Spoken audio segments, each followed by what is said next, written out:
Thank you, everyone. Boy, I need Spanish lessons, no question about it, right away. Enrolling tomorrow. I'm very, very proud to be here. I didn't expect this, but I'll just keep it short and sweet, because there's no such a thing as a speech too short.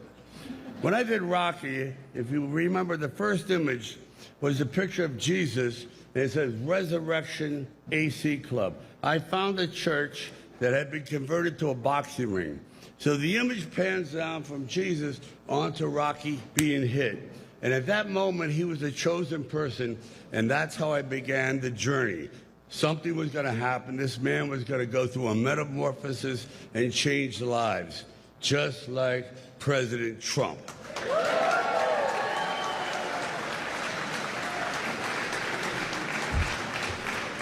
We are in the presence of a really mythical character. I love mythology.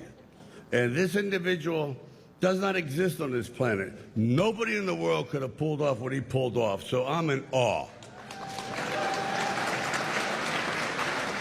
And I'll just say this, and I mean it. When George Washington defended his country, he had no idea that he was going to change the world. Because without him, you can imagine what the world would look like. Guess what? We got the second George Washington. Congratulations!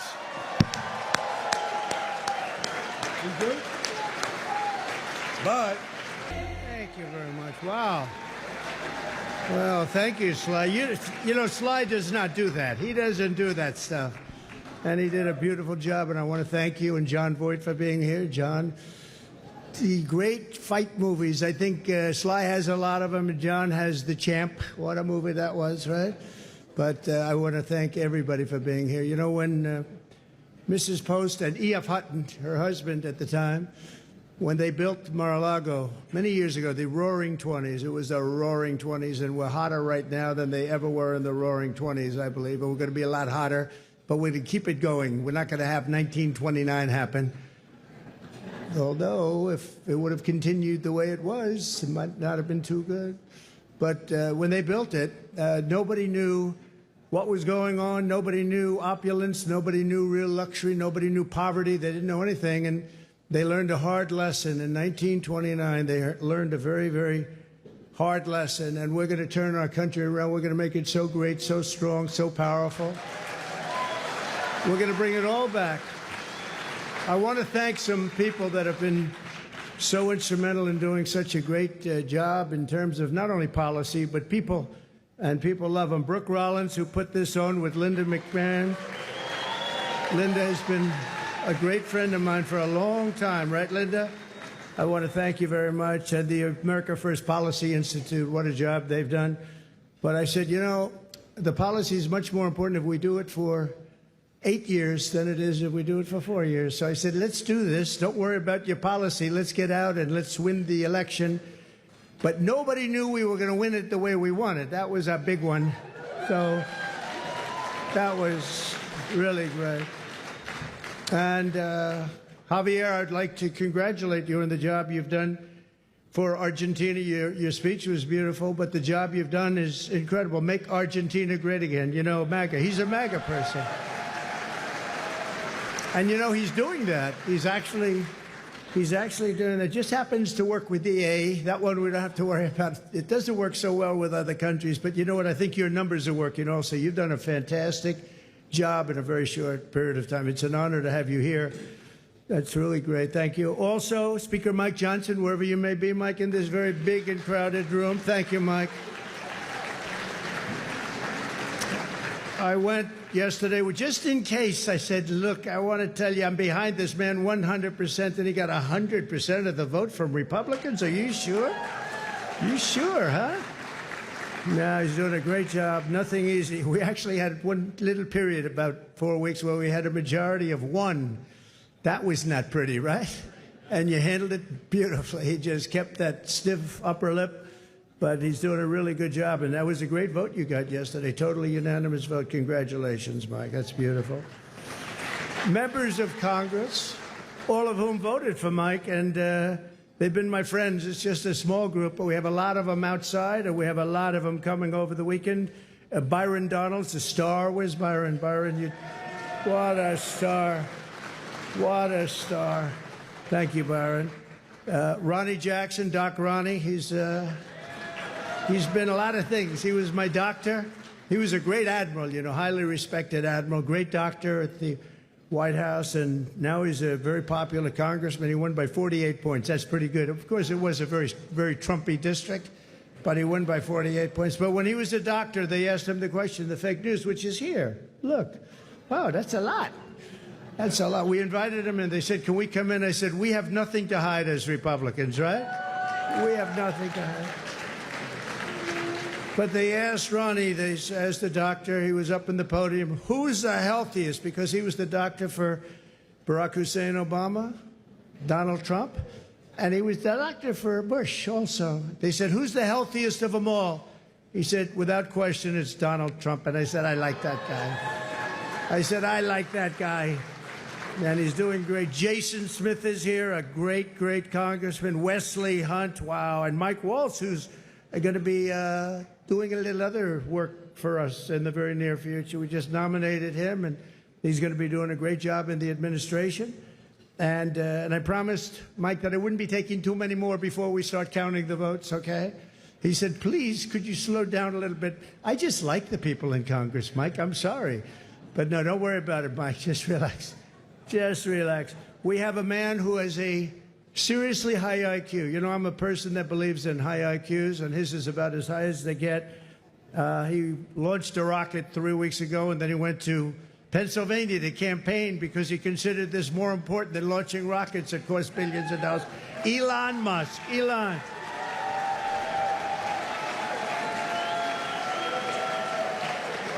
What a job. What a job he does. He's a great, and he happens to be a really good guy. You know, he likes this place. I can't get him out of here. He just likes this place. And you know what? I like having him here, too. He's good. He's done a fantastic job. Really an incredible mind, and he's an unbelievable entrepreneur, sort of everything. I'm asking him, what do you do best? And we were not able to figure it out, but it's a lot of things. Another one who's another great mind and a great guy and so popular, and I think he's right. He wants to make people healthy. It's driven him pretty wild over the last number of years, and the Democrats didn't treat him well. He was doing fantastically well, and I think they came out with some rule that you had to do this, Mike. You had to get 70 or 75% of the vote to qualify to be in the primary. That was a pretty tough thing to get. And he was doing incredibly well, and he decided he can't do it, went independent. Now he's with us all the way. And today I nominated him for, I guess, if you like health and if you like people that live a long time, it's the most important position, RFK Jr. Bobby? Good.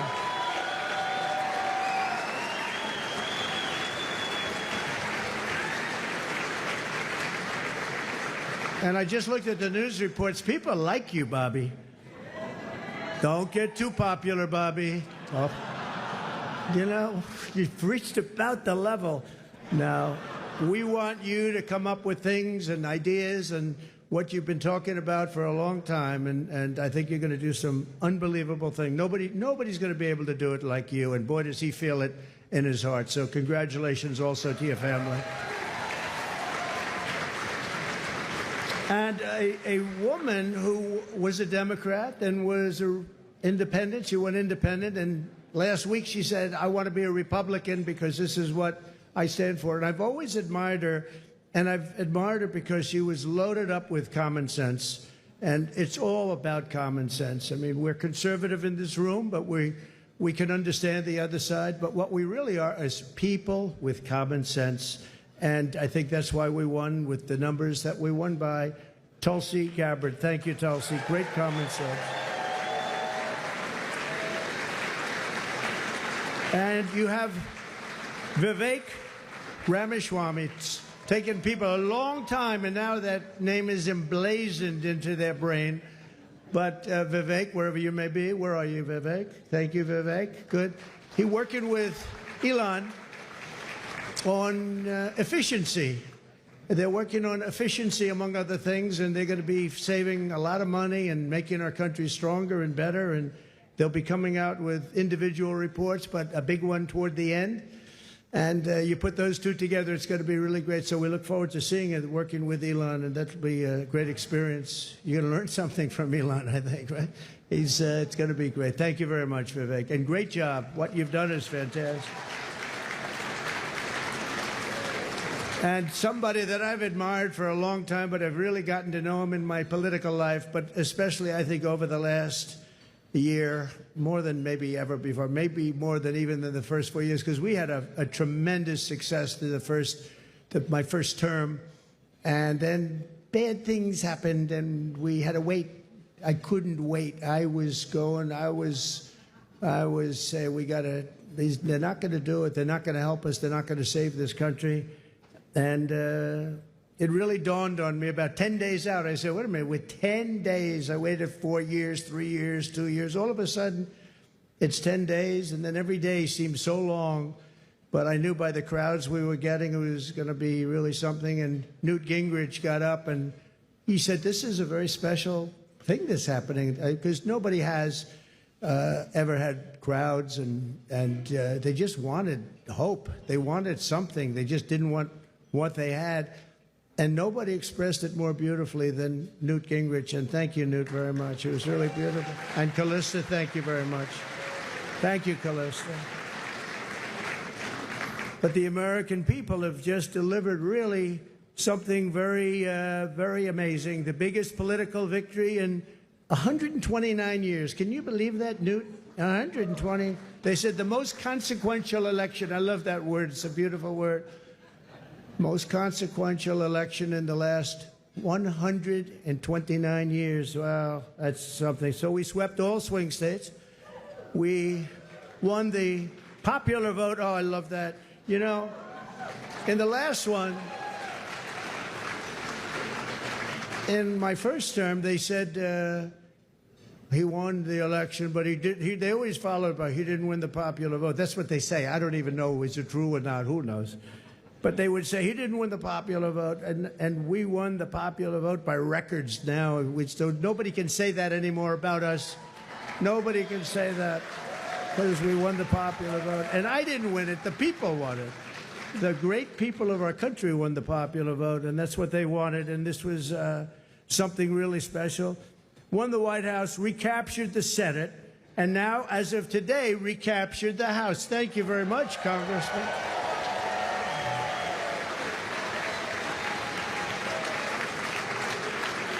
And on track, looks like we have it, the largest margin in the national vote in presidential year since 1928. That's a long time ago. Well, that's interesting. That's when this House was built, 1928.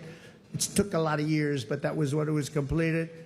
And something that I just read here, and I saw from one of our friends from the news, from the media, we won, I didn't know this, we won 49 out of 50 states, shifted toward the GOP significantly. That's a big number. So we won the largest share of black and Hispanic votes of any Republican in the history of our country, recorded history of our country. So we won, think of that. We won the largest share of black and Hispanic voters. That's so incredible. They're unbelievable people. We respect them. We admire them. They've been through a lot.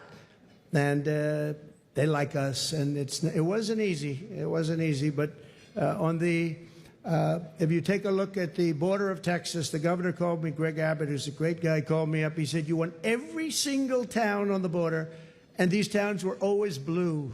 They were a dark, strong blue, and we won every single town up and down the border in Texas. We won with married women. What about unmarried women? What happened to unmarried women? We won with married women. We won half of all ages. Think of that. More than 50% of the 18 to 29-year-olds, the highest in many decades, the highest number. And again, it really has to do with common sense. You know, people don't want men playing in women's sports, right? They don't want it. They don't want it. You know, I said that during the last few weeks, I was very heavy on the common sense things, like they want a border. They want people to come into our country. They do. They don't want to have exclusion, but they want to come in legally through a system. They don't want them coming in through prisons and through where you dump a prison from countries all over the world, dumping prisons into our country. The prisoners dumped into our country by the millions. They don't want that. They don't want all of the kind of things that they don't want drug dealers. They don't want gang members. They don't want people that are causing trouble. They don't want people that the country doesn't want. And they had I would say a truth, Elon would say an X, but it came out and it had 12 different things, and it went down a list of things, and part of it was that the cartels were bringing in drugs. They don't want them. It's stopping. Wait till you see the numbers that are going to be released. In 2 days, things happened to our country. This is 2 days as of 3 days ago, but things are happening to our country that we didn't see happening for years. The caravans on the way up, 35,000 people, they're breaking up. They're breaking up. They're not making the journey. And we had 3 or 4 of the highest, I guess almost every single day we set new records in the stock market. We set new records economically. We're doing it. Now, the only thing is, Mr. Speaker, I think it's important, maybe you should pass a bill. You have to start my term from November 5th, okay, or November 6th if you want. November 5th, because the market's gone through the roof. Enthusiasm's doubled. It's doubled in the last short while. And I watched a liberal commentator say, you know, whether you like him or not, there seems to be a beautiful light shining over our country and even over the world. I said, this guy didn't say that. But we have to defeat inflation, and while inflation's down, the costs are way too high. And when I went around, I heard something that was very interesting, the word grocery. It's sort of such a strange and simple and nice word. You know, I'm going out for groceries today. They talked about that more than any other item. The groceries are too high. And when you think about it, that's a very bad thing. And I talked about that a lot in the last couple of weeks, and it resonated. I tell a story about a woman. She got 3 apples, an old woman. She had 3 apples, and she brought them up to the cash register, and she looked at the woman, and she said, is that the right price? And the woman said, yes, ma'am, I'm sorry. Yes, it is. And she said, oh, that's okay. Could you wait 1 minute? And she took one of the 3 apples, and she brought it back to the refrigeration, and she came back gently up to the cash register, and she paid for 2 apples instead of 3. That should not be happening in our country. That should not be happening here. It's not going to happen here. We're going to make it a much different place. We're going to slash energy costs. We're going to get your energy bills in half, and that's going to bring down the costs, generally speaking. And we're going to have a whole new. We have a big announcement, and I won't tell you the name of his, the exact name. I think he's an incredible person. He's got an unbelievably wonderful wife named Catherine. So I won't tell you his name. It might be something like Burgum. He's from North Dakota. He's going to be announced tomorrow for a very big position. So everybody's waiting. There he is. Hi, Doug. He's going to be announced tomorrow, and we have somebody else that's probably coming up with him to be announced, who's a big one.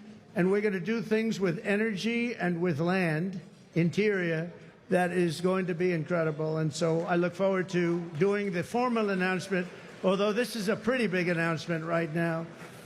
Actually, he's going to head the Department of Interior, and he's going to be fantastic. All right? Good, Doug. Congratulations, Catherine. But we'll make the formal announcement tomorrow. All right? We're going to reduce regulation, waste, fraud, and inefficiency, and these 2 guys are going to find a lot of it. We're going to clean out the corrupt, broken, and failing bureaucracies, and that's what we're going to be doing.